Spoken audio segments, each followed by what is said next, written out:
Hello बच्चों, आज हम लोग लाए हैं BHU CHS 9th and 11th Hindi व्याकरण previous year question complete revision आज हम कराने वाले हैं। वह सवाल जो CHS परीक्षा में हर बार पूछे जाते हैं वही हम लेकर आए हैं। तो हम आपको इसी तरह वीडियो प्रोवाइड करते रहेंगे। कभी मैं मैराथन दूंगा, कभी शॉर्ट लेक्चर दूंगा और कभी लाइव भी दे दूंगा। तो आप लोग हमारे चैनल को सब्सक्राइब कर लीजिए और हमारे टेलीग्राम चैनल को ज्वाइन कर लीजिए, क्योंकि टेलीग्राम चैनल पर ही मैं आपको सारा कुछ प्रोवाइड करूंगा। टेस्ट के रूप में आपको टेलीग्राम चैनल पे ही मिलेगा और व्हाट्सएप चैनल हमारा भी ज्वाइन कर लीजिए, क्योंकि व्हाट्सएप चैनल पे हम आपके डाउट्स क्लियर करेंगे। कोई भी आपको डाउट हो तो व्हाट्सएप चैनल पे हमारे पूछ लीजिएगा। वहाँ पर टेक्स्ट एकदम क्लियर है, मतलब वहाँ पर आप मैसेज कर सकते हैं। तो हम चलिए अपना वीडियो स्टार्ट करते हैं। उससे पहले आप लोग लाइक कर लीजिए, सब्सक्राइब कर लीजिए और हमारे इस चैनल को फॉलो करिए, ताकि आप CHS एंट्रेंस एग्ज़ाम में एकदम धूम मचा सकें। तो चलिए हम वीडियो को स्टार्ट करते हैं।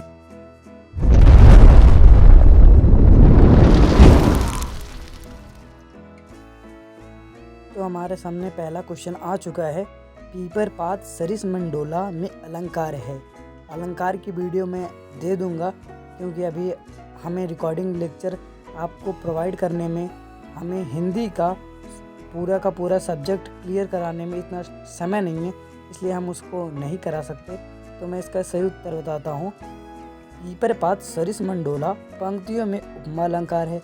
यहाँ मन उपमेय, पीपर पात उपमान, सरिस वाचक पद एवं डोला साधारण धर्म है। जब किसी वस्तु या व्यक्ति की तुलना किसी दूसरे व्यक्ति या वस्तु से की जाए तो वहाँ पर उपमा अलंकार होता है। हमारा नेक्स्ट क्वेश्चन है क्वेश्चन नंबर 2। अत्यांद में संधि है। उत्तर है अत्यांद में यड़ संधि है। इसका संधि विच्छेद अति अंध आनंद होगा। जब ई, छोटी ई, बड़ी ई, छोटा ऊ, बड़ा ऊ, री के आगे कोई भिन्न स्वर आता है तो ये क्रमशः या वाराला में परिवर्तित हो जाते हैं। इस परिवर्तन को यड़ संधि कहते हैं। जैसे छोटी ई, बड़ी ई प्लस भिन्न स्वर इज इक्वल टू वा, छोटा ऊ, बड़ा ऊ प्लस भिन्न स्वर इज इक्वल टू वा, री प्लस भिन्न स्वर इज इक्वल टू रा। तो इस प्रकार से हमारा संधि होते हैं, इसी को हमें यड़ संधि कहते हैं।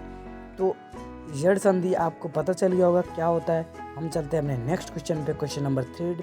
तो हमारा क्वेश्चन नंबर 3 है व्यभाचारी का विलोम शब्द है। उत्तर है व्यभाचारी का विलोम शब्द सदाचारी होगा, अतः विकल्प बी सही होगा। इसमें ऑप्शन दिया नहीं है, फिर भी आ गया है। विपरीत अर्थ में प्रयुक्त होने वाले शब्दों को विलोम शब्द अथवा विपरीतार्थ शब्द कहा जाता है। जैसे आदर का निरादर, आदि का अंत। देखिए, हमें विलोम शब्द विपरीतार्थक शब्द भी कहते हैं विलोम शब्द को। तो हमारा क्वेश्चन नंबर 4 है शुद्ध वर्तनी वाला शब्द है। उत्तर है यहाँ अंताक्षरी शब्द वर्तनी की दृष्टि से शुद्ध है, अन्य विकल्प असंगत है। शुद्ध वर्तनी वाला शब्द है क्या? अंताक्षरी शब्द वर्तनी की दृष्टि से शुद्ध है। तो इस प्रकार से मैं आपको क्वेश्चंस कराता रहूँगा और हमारे रिकॉर्डिंग लेक्चर के लिए आप लोग सब्सक्राइब कर लीजिए, ताकि हमारे जो भी रिकॉर्डिंग लेक्चर आए आप लोग सबसे पहले देख सकें। तो हम चलते हैं अपने क्वेश्चन नंबर 5 पे। रामचरितमानस खंड है।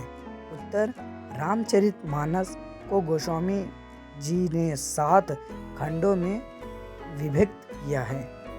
इन 7 खंडों के नाम हैं बालकांड, अयोध्या कांड, अरण्य कांड, किष्किंधा कांड, सुंदर कांड, लंका कांड, जिसे युद्धा कांड भी कहते हैं, लंका कांड को युद्धा कांड भी कहते हैं, और उत्तर कांड।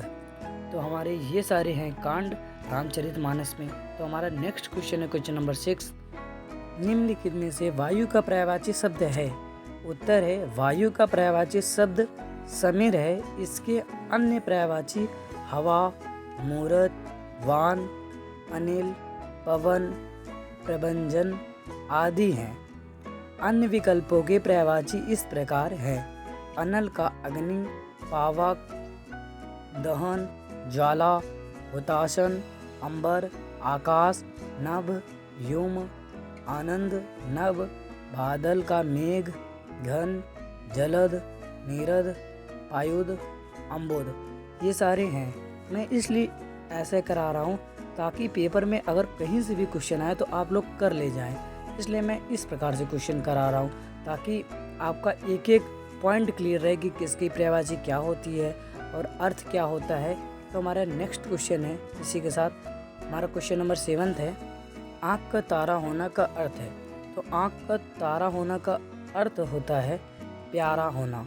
जैसे अशोक अपनी माँ की आँख का तारा है।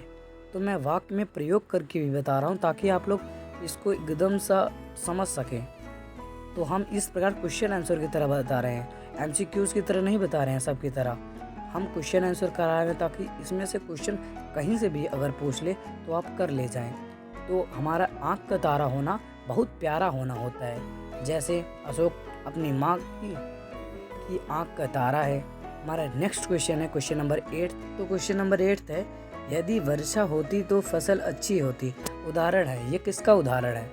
क्रिया के जिस रूप से यह पता चले कि क्रिया हो सकता था लेकिन दूसरे कार्य की वजह से हुआ नहीं, उसे हेतुमस्त भूतकाल कहते हैं। जैसे यदि वर्षा होती तो फसल अच्छी होती, यहाँ फसल अच्छी होती क्रिया वर्षा न होने के कारण नहीं हो सकती, इसलिए यहाँ हेतु मद भूतकाल उदाहरण है। ये किसका उदाहरण है? तो ये हेतु मद भूतकाल का उदाहरण है।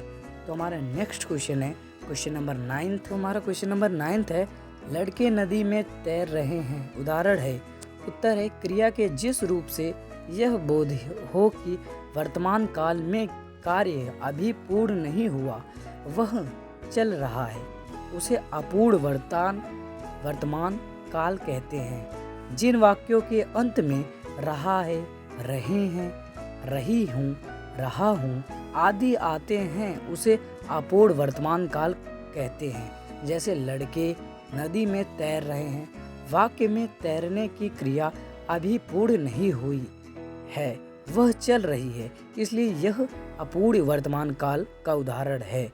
लड़के नदी में तैर रहे हैं, ये उदाहरण है अपूर्ण वर्तमान काल का। अगर आप लोग इसे नोट नहीं कर सकते तो आप इसे सुनते रहिए ना, तब भी आपके कई सारे क्वेश्चन इसमें से क्लियर हो जाएंगे। तो इसी के साथ मेरा क्वेश्चन नंबर 10 है, आप लोग अपने फ्रेंड्स को भी भेजिए ताकि वो भी हमारे CGS एंट्रेंस एग्ज़ाम की तैयारी कर सकें। तो हमारा क्वेश्चन नंबर 10 है, अर्थ के दृष्टि से निम्न में भिन्न है।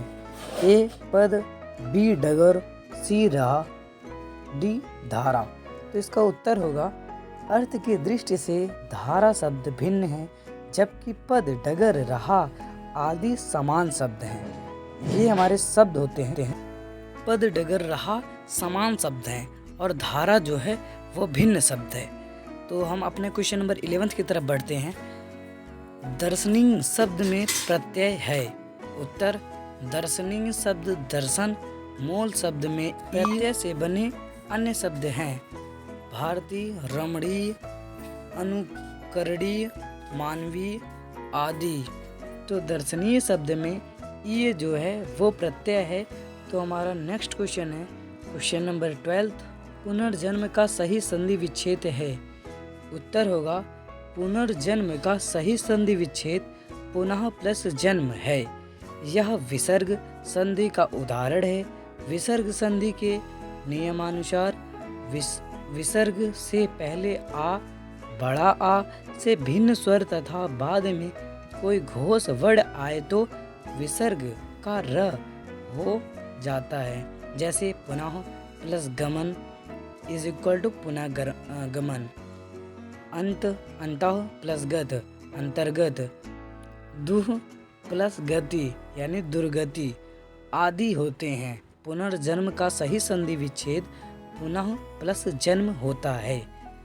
तो हमारा नेक्स्ट क्वेश्चन है क्वेश्चन नंबर 13, कृत्य का विलोम है। उत्तर है, कृत्य का विलोम शब्द अपकृति होता है, क्योंकि कृति का अर्थ यश तथा अपकृति का अर्थ बदनामी होता है। इस प्रकार ये दोनों शब्द एक दूसरे के विलोम हैं। कृति शब्द का विलोम शब्द अपकृति होता है।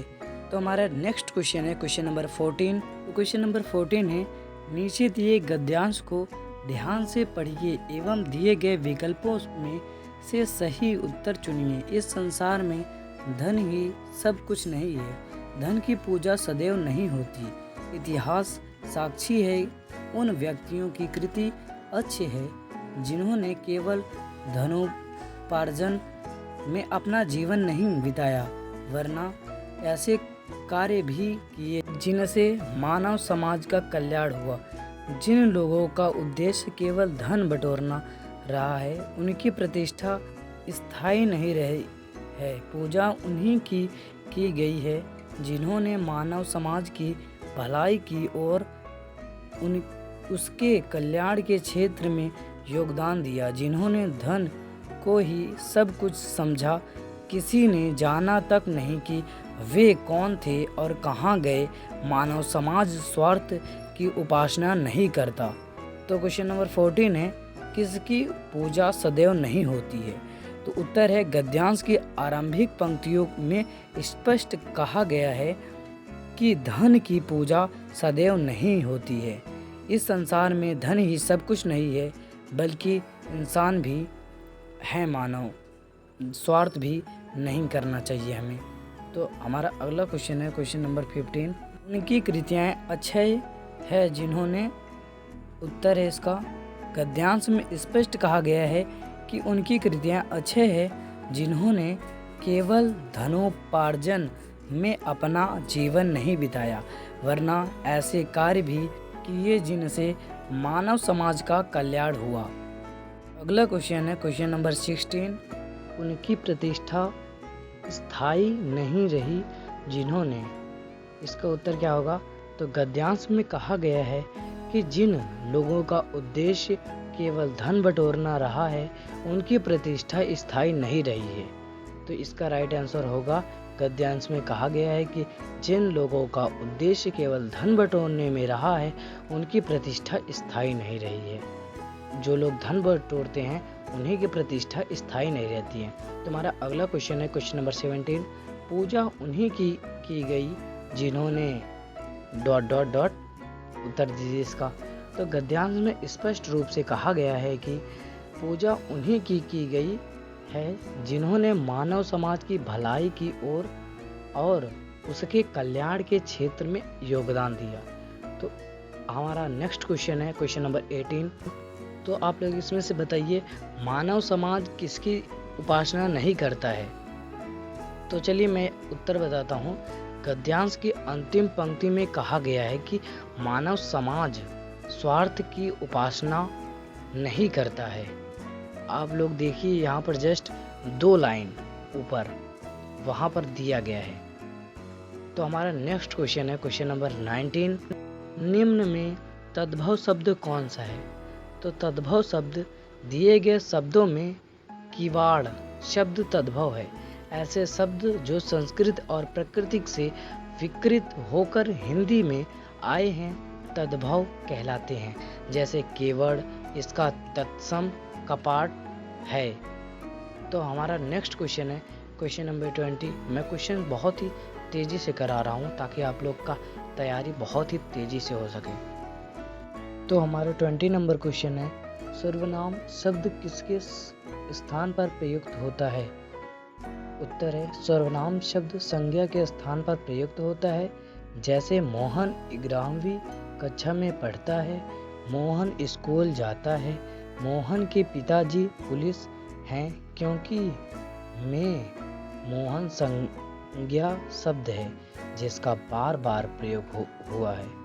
इनके स्थान पर सर्वनाम शब्द प्रयोग करने पर वाक्य बनेंगे, मोहन 11वीं कक्षा में पढ़ता है, वह स्कूल जाता है, उसके पिताजी पुलिस हैं। इस प्रकार स्पष्ट है कि सर्वनाम शब्द संज्ञा के स्थान पर प्रयुक्त होता है। तो इसी के साथ हमारा क्वेश्चन नंबर 20 कंप्लीट हुआ। आपको हमारी वीडियो कैसी लगी कमेंट करके बताइए, और हमारे टेलीग्राम चैनल को और हमारे व्हाट्सएप चैनल को ज़रूर से ज्वाइन करिए। Thanks for watching this video. हम आपके लिए ऐसे ही हेल्पफुल वीडियो लाते रहेंगे। तब तक के लिए जय हिंद, जय भारत।